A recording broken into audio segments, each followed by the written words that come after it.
السلام عليكم ورحمة الله وبركاته. ازيكم وعاملين ايه؟ يا رب تكونوا بخير وفي احسن حال. اهلا بكم في فيديو جديد. اللهم صل وسلم وبارك على سيدنا محمد وعلى اله وصحبه اجمعين. لايك بقى للفيديو واشتراك في القناة ومفعل الجرس عشان يوصل لنا كل جديد. الفيديو النهاردة هنعمل له تسجيل ومونتاج برعاية شوشو حاضرة معانا يعني. احنا خارجين من العيد يا جماعة وزهقانين ومش عارفين، يعني زهقانين من الأكل، مش عارفين ناكل ايه ومش عايزين ولا لحمة ولا فراخ. فأنا قررت أعمل لهم النهاردة كشري. الولاد كلهم أجمعوا على الكشري. حطيت هنا زي ما انتم شايفين كده حلة على النار فيها مية علشان أسلق المكرونة، وحطيت فيها ملح وحطيت فيها كمان معلقة من الزيت. اول ما غليت كده هنزل بالمكرونه، اي نوع مكرونه بقى عندك. يعني انا النهارده هعمل مكرونه اسباجيتي ومكرونه صغيره من اللي هي بتاعه التحمير. لو عندك كمان مكرونه قلم ممكن تحطي فيها عادي، يعني ما فيش اي مشكله.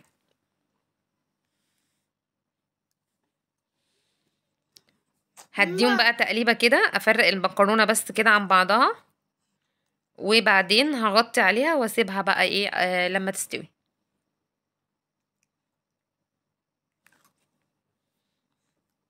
شوشو يا جماعه بقت تشوفني امسك التليفون او افتح كاميرا وتلاقيها واقفه ورايا، زي ما تكون كده بقت عارفة ان انا هشتغل او ان انا هصور، فعايزة تطلع في التليفون في الكاميرا على طول. اجي ادخل اقفل على نفسي علشان اسجل فيديو الاقيها برضو ورايا زي ما انتم شايفين كده. ادعوا لها بقى كده ربنا يهديها هي واخواتها، يصلح حالهم وحال ولادكم جميعا يا رب. هدي بقى المكرونة زي ما قلت لكم كده تقليبة، وبعد كده هغطي عليها.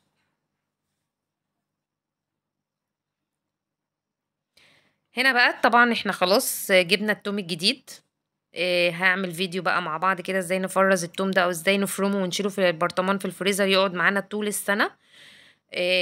انا هنا بقى قشرت فصين من التوم، هي نص راس تقريبا، وحطيت عليهم شوية ملح وهدقهم بقى في الهون كويس كده علشان اعمل الصلصة واعمل كمان الدقة البيضاء. خلصت بقى التوم وجهزته، وجبت بصلاية كبيرة وقطعتها كده حلقات او طرنشات او شرايح رفيعة خالص عشان احمرها. هجيب بقى الحلة وهحط فيها شوية زيت كده حلوين محترمين. كتري بقى في الزيت المرة دي وبلاش تستخسري، عشان شوية الزيت اللي هنحمر فيهم البصل هنعمل بيهم باقي الكشري كله.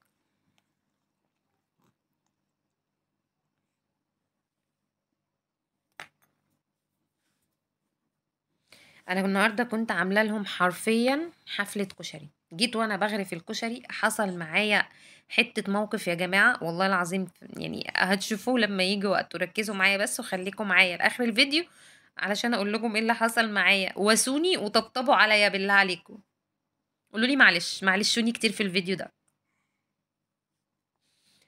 الزيت بقى كان سخن معايا، هنزل بقى بالبصل اللي انا مقطعاه. انا البصل ما حطيتش عليه ولا ملح ولا دقيق ولا نشا ولا اي حاجه خالص.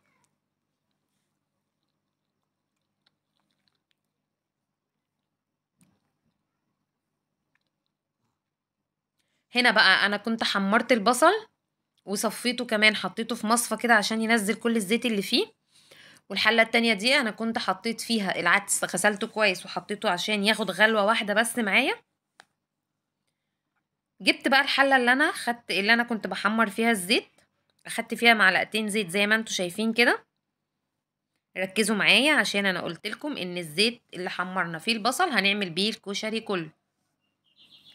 معلقتين زيت اهم في حله زي ما قلت لكم كده، ونزلت عليهم بمعلقه كبيره قوي من التوم المفروم اللي احنا دقيناه في الهون مع بعض.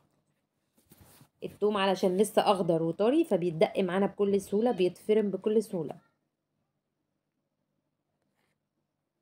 هحمرهم بقى، احمر التوم ده مش عايزاه يحمر، يا دوب يتشوح معايا وريحته تطلع بس ياخد لون ذهبي فاتح، ما نغمقهوش.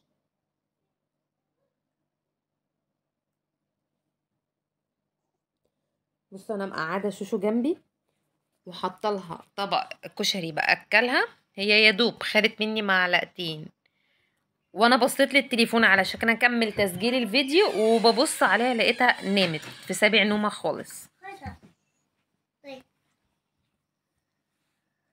وادي كمان الاستاذ عبد الرحمن ابن اخويا.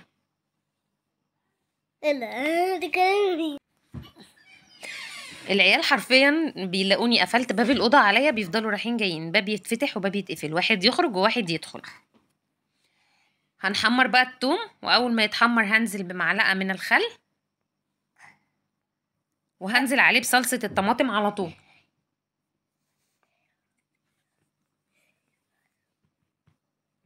زي ما انتوا شايفين كده. هحط لها كمان شويه ميه صغيرين خالص بس لحد الطماطم ما تفك عشان الثوم ما يتحرقش. والعدس كمان اهوت بياخد غلوه. وكنت سلقت المكرونه وصفيتها وسبتها في المصفى. تعالوا بقى نشوف هنعمل ايه تاني. حله تانية وهاخد باقي الزيت اللي احنا حمرنا فيه البصل زي ما انتوا شايفين.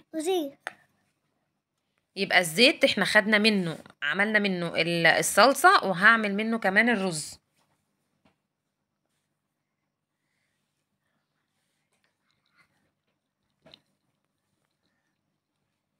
هجيب بقى شويه من الشعريه احمرهم، واول ما يتحمروا هنزل عليهم بالرز.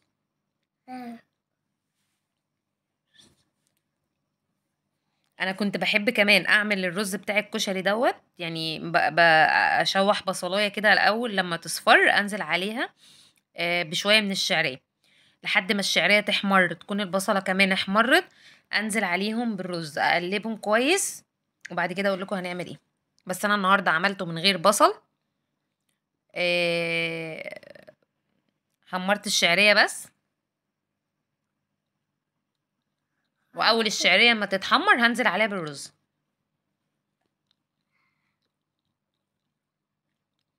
الصلصه كمان على العين التانية هناك اهي. كنت وغطيت عليها بس على ما تفك شويه عشان اعرف اتبلها.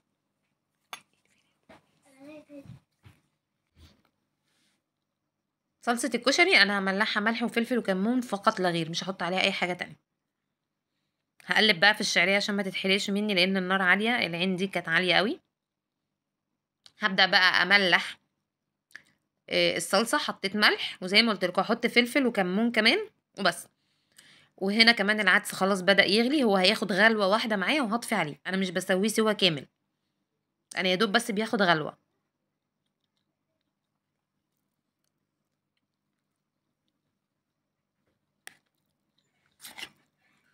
انا كمان كنت غسلت الرز وصفيته.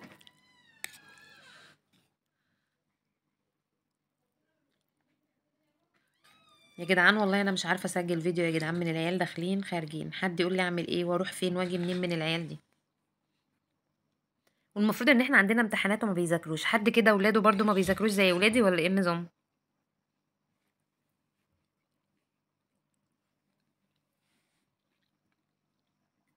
الشعريه هنا خلاص بدأت تحمر، هجيب بقى الرز. هنا الصلصه بقى هوطي عليها خالص لحد ما تتسبك وتنطر قدامها كده، وبعد كده هبدأ ازيدها ميه.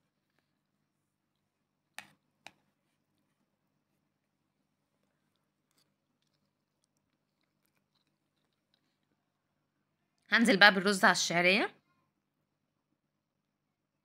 انا بحب قوي رز الكشري إيه، وانا بملحه بحط له ملح وبحط عليه رشه كمون ورشه فلفل اسود. بصوا هنا هحط ملح، هحط كمان هزود ملح لان اللي في الطبق ده ما كانش كافي.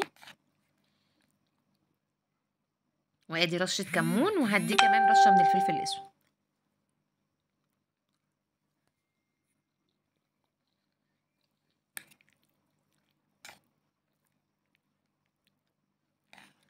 هقلب فيه بقى تقليبتين كده، اشوحه كويس لحد ما ينشف من الميه اللي فيه ويتغلف كده من الزيت كويس. وبعد كده هزيده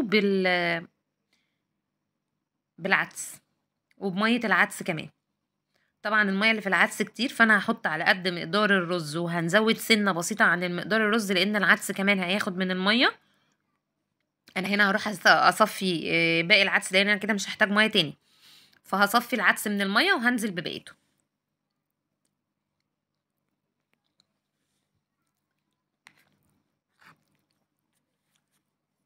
على فكرة الكشري خطواته سهلة وسريع، مش بياخد وقت خالص. اول ما ببدأ فيه بالظبط ربع ساعة وكنت مخلصة. عايز بس ان اي بقى مواعين تطلع، لان مواعينه كتير تتغسل اول باول. وده اللي حصل، يعني انا حرفيا قبل ما اطلع من المطبخ واغرف انا كنت منضفة المطبخ كله. شلت السجادة ومسحت الارض ونفضت السجادة كويس. واخدت كمان سجادة الطرقة وحطيت غسيل في الغسالة، شغلت الغسالة وغسلت المواعين. عملت كذا حاجة لحد ما الاكل استوى.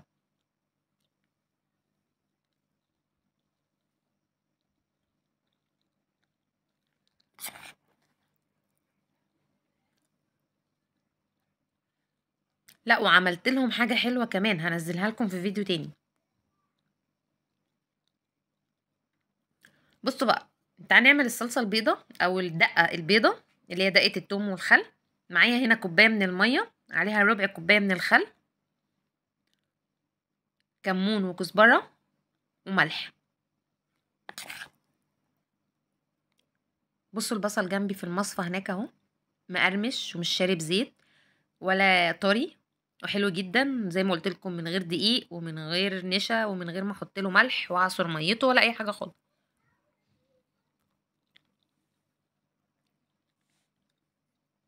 هنزل بقى بباقي التوم، وهنا برضو هحتاج معلقه كبيره من التوم. هقلب كويس، وبعد كده هنزل بعصير ليمونه، ليمونه كبيره او ليمونتين.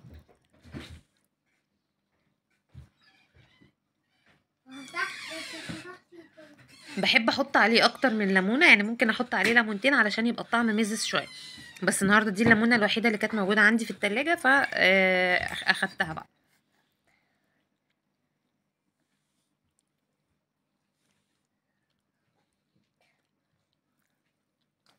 في ناس بتعملها كده وتديها تقليبه كده وخلاص بتبقى جاهزه للاكل. انا بحب اديها غلوه. فانا هديها غلوه كده على النار. اول ما تغلي هطفي عليها. هنا ادي الرز، وادي الصلصه، وادي الدقه البيضاء. هعمل كمان الشطه، شطه الزيت او زي الشطه بتاعت المحلات. معايا الطاسه دي كده على النار، هحط فيها معلقه كبيره من الزيت، واول ما تسخن هنزل عليها بالشطه حمرا كده زي ما انتم شايفين. الريحه يا جماعه اللي بتطلع من تحمير الشطه دي صعبه جدا، فنخلي بالنا واحنا بنعملها ما يبقاش في حد جنبنا في المطبخ، ولا اطفال ولا اولاد صغيرين ولا اي حاجه. يعني انا طول ما انا واقفه عماله بعطس وبكح للاسف، فريحتها تقيله وصعبه، نخلي بالنا. هقلبها بقى تقلبتين كده، وهنزل عليها بكبشه من صلصه الطماطم اللي انا عاملاها. بس وكده بقت الصلصه جاهزه معايا، الشطه يا جماعه سوري.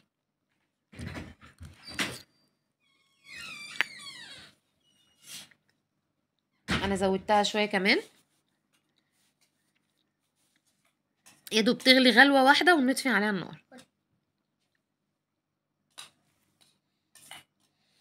عندنا بقى الولاد شويه منهم بياكلوا الكشري كده، وشويه بياكلوا الرز بالعدس بس عليه صلصه، وجزء تاني منهم بياكل المكرونه بس بصلصه. وابني بقى الكبير ما بياكلش الكشري خالص. يوم الكشري ده لازم اعمل له حاجه تانية. بطاطسايه بقى مسلوقه محمره وكاتشب، بيض مسلوق جنبها، اي حاجه غير ان هو ياكل كشري. مع العلم ان هو بياكل الكشري جاهز، لكن في البيت ما بياكلوش ابدا. ادي كده الاكل خلاص. هنا الصلصه انا كنت طفيت على الرز، والصلصه كانت اتسبكت، زودتها ميه وسبتها تغلي بقى وخلاص. وادي الدقه وادي الشطه وادي كمان البصل.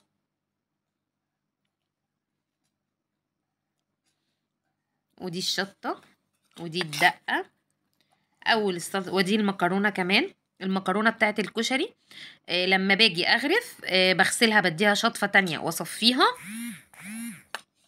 وبجيب الحله واحط فيها زيت واحمرها اشوحها. وهنا كنت مشغله الغساله، وادي المطبخ كنت نضفته خلاص.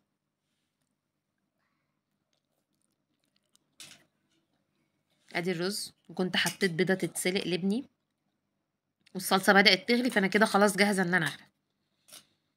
تعالوا بقى شوفوا ايه اللي هيحصل. نسخن المكرونه.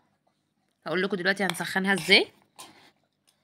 وادي المطبخ، المواعين، وادي الحوض، ونضفت الرخامة ومسحتها، والدنيا كده بقت تمام على الاخر.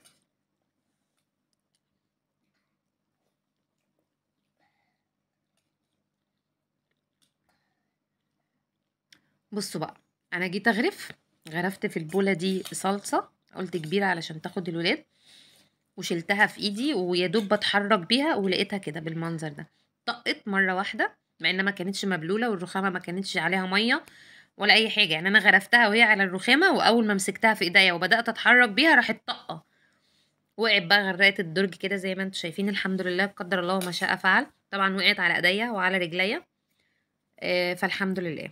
قولوا لي معلش بقى عشان الطبق بتاع ماما، وماما عماله تزعق معايا من الصبح. هنا بقى بعد ما نضفت الرخامه ونضفت الدرج وغسلت الحاجات اللي فيه، ورجعت غرفت تاني من اول وجديد. ادي الصلصه بتاعتنا، دي الاطباق اللي هاخدها نغرف فيها بره، وادي الكشري، المكرونه، وبالهنا والشفا. دعوه حلوه منكم ليا بقى بصلاح الحال، ولكم بالمثل، اللهم امين.